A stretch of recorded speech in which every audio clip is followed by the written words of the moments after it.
Hi, I'm Kerry here with Best of Us in Retirement. I'm a retired financial advisor. I was a CFP, a CHSC, and a CLU. And most of my clients were either in retirement or approaching retirement. And they had some very common questions. I wrote them down. It was how much am I going to need to retire? How should I invest my retirement money? When should I take my Social Security? Should you buy an annuity? And everyone who is approaching retirement asks these questions, and they aren't simple answers. They have to have some thought. I thought I would address today the first one. How much do you need? How much do you need in retirement to live? Well, I think the biggest part of it, there's four questions you need to ask yourself. How are you going to spend your time? And I just had an experience in that. We just spent 2 weeks on the beach down on the panhandle of Florida. We've been celebrating Thanksgiving for the last 35 years, the beach down on the panhandle. And it's a family affair. It's our holiday, if you will, because sometimes we don't get to spend Christmas with our children. It's our holiday.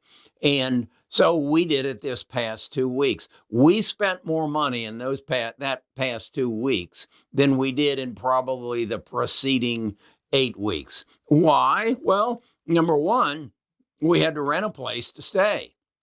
Number two, we had to eat out.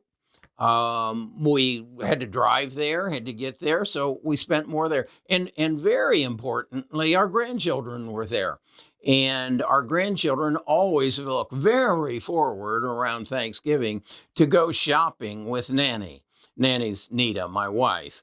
Nanny doesn't know many barriers when it comes to taking care of her grandchildren and making them feel good about their relationship with their grandmother. So it costs a lot more those 2 weeks than it did the preceding 8 weeks, I'm sure. So it's important to ask yourself, how are you going to spend your time? And what kind of limitations are you going to put on your expenditures in your time? Are you going to take fancy vacations, or are you going to go spend time with friends and invite friends to come and spend time with you? Two different, very different lifestyles.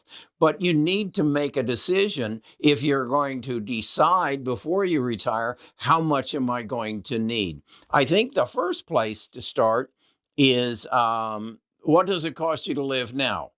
Okay. And if you aren't in the habit of tracking your expenses, you should get into them.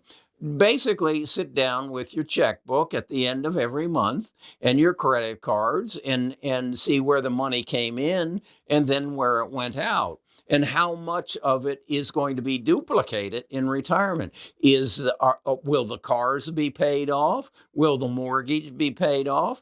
Those are two common expenses that quite often go away in retirement. If that's your case, then if you maintain the same general lifestyle, you'll spend less than you did in your working age or your working years. So that would be a number two step after how are you going to spend your time?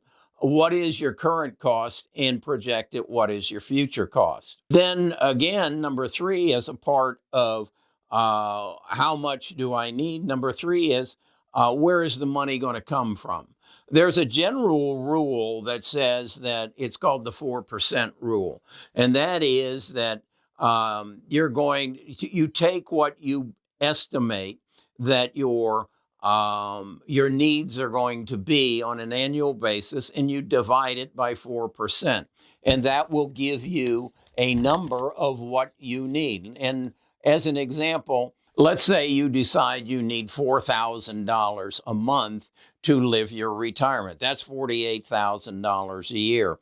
You divide that by 4%, and that's going to tell you you're going to need $1,200,000 in retirement savings in order to make it through your retirement. Now, before you go crazy about that and say, how is that going to happen? Well, again, you said that your requirement is $48,000. Let's subtract from that your Social Security. You and your spouse, if you have Social Security. That then gives you a lesser number. So let's say you have $2,000 a month in Social Security. You subtract that 24,000 from your 48,000, and that reduces your need down to 600,000. Still a fair number.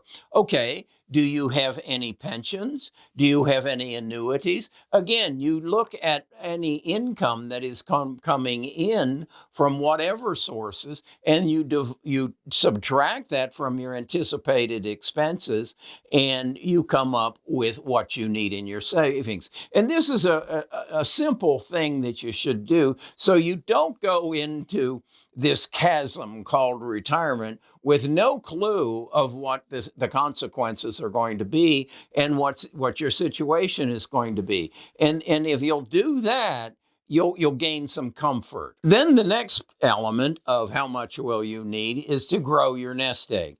And that is are you going to downsize your home so that you can buy a smaller home and take the proceeds from the sale, the difference between what you sold your bigger house for and what you bought your smaller house for, and add that to your nest egg? Then are you going to inherit any money? I don't have that option. Actually, we did inherit some money when we were younger, and it did go towards building our nest egg. The next area would be that you would work a little longer to make, number one, your Social Security larger. I did a video just the other day. If you don't need your Social Security immediately when you retire at 65, let's say, wait until 70. The government basically increases your payment by 8% a year as if you'll wait until 70. Now, as I said in that other video, you got to be conscious of your life expectancy. Usually your break even is if you live to about 82 and you wait until 70 to take your Social Security, you start any year after 82, you start gaining, or you start winning the game. You will get more out of Social Security than if you take the Social Security at 65 when you first qualify. If you wait until you're 70 and live to 82, it becomes a win situation for you. The bottom line is everybody's situation is different. You can't go to your neighbor and say, what are you doing? Or your brother and say, what are you doing? Every situation is different. But if you'll do a sit down and put the numbers down, I love Excel spreadsheets. If you can learn to use an Excel spreadsheet, plug in your current expenses, subtract those expenses that won't be in retirement, and then do the 4% rule. You'll gain an idea. And what that does, then once you have a plan, you can then decide, okay, I'm going to work a little longer, or we're going to wait for our Social Security, or I'm going to get a part-time job, or we're going to downsize our house. Basically, what I'm saying is you need a plan. And the earlier you start on that plan, the more successful your journey through retirement is going to be.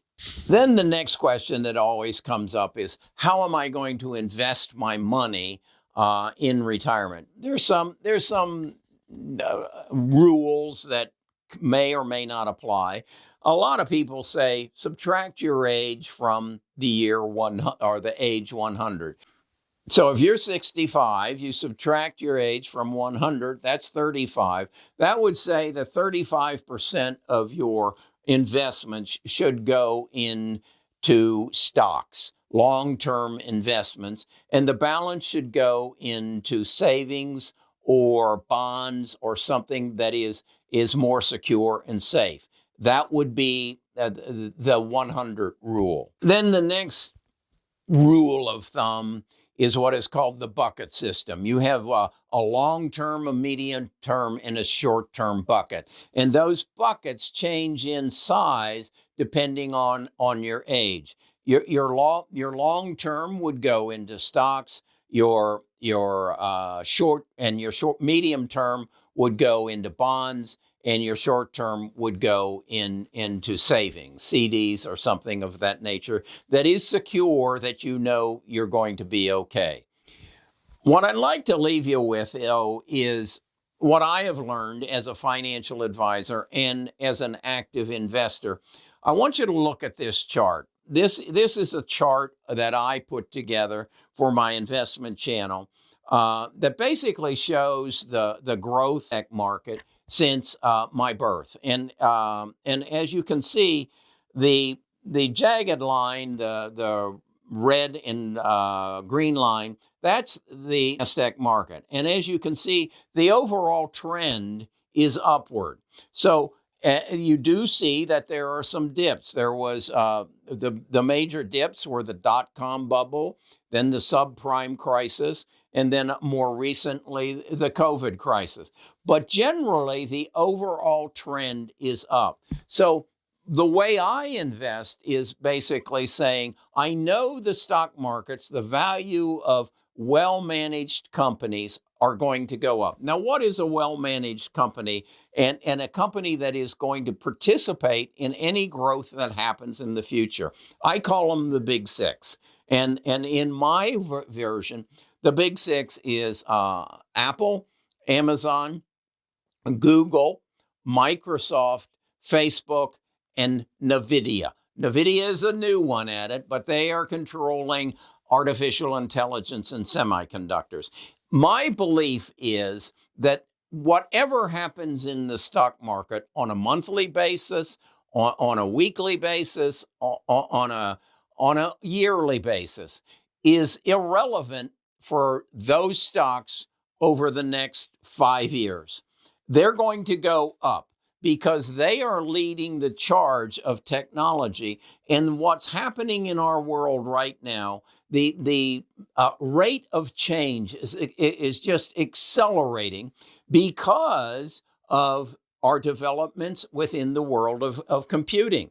We have what is called artificial intelligence. Now we're going to go beyond artificial intelligence to machine learning. To make artificial intelligence easy to understand is that intelligence, your intelligence, is based upon the knowledge, the data that you have in your head and your ability to access it quickly and accurately. From that data, you make good decisions. Now, artificial intelligence is your data plus my data plus millions of other people's data with a computer attached on it to make better decisions. So we're going to see changes in electric vehicles, in our medical world. We're going to find, just like we found the vaccine for the coronavirus in record time. And what usually took 6 years took 6 months because of artificial intelligence. This is going to go through every part of our world. And so what I'm sharing with you is, in that long bucket, invest in some major companies, the big six I just mentioned to you, and you'll be good. You'll see, rather than the average growth of 6% or 7% in the S&P and the Dow, you'll see growth in the neighborhood of 15 to 20% a year. And that's going to make your life a lot more comfortable. So that's my take on question number one of the 5 questions that people most often ask me were, as a financial advisor, how much do I need for retirement? Where should I invest? When should I take my Social Security? Should you buy an annuity? And again, everyone's retirement is different. we'll address those other questions in future videos. But that's what I want to do here. I want to share my knowledge that I've acquired as my years of a financial advisor, and then add to that. I've been retired since 2005. I'm an active investor. My portfolio, my retirement funds are growing exponentially because of my I guess because I study the market and I understand where it's going, and I make smart investment decisions. Then the other part of it is I understand the tax code. And so I pay minimum taxes. I will and have done other videos on that. Be on the lookout for them. If you like this kind of video, give me a thumbs up, subscribe to the channel. And if you want to help me make this channel successful and also make donations to the Children's Cancer Fund. My daughter-in-law died of cancer, and so I put part of the support of the channel. You just click this little button that says join, and we'll hit your credit card for something like $4.99 a month, and we can do some good for each other and others through this channel. Talk to you again soon.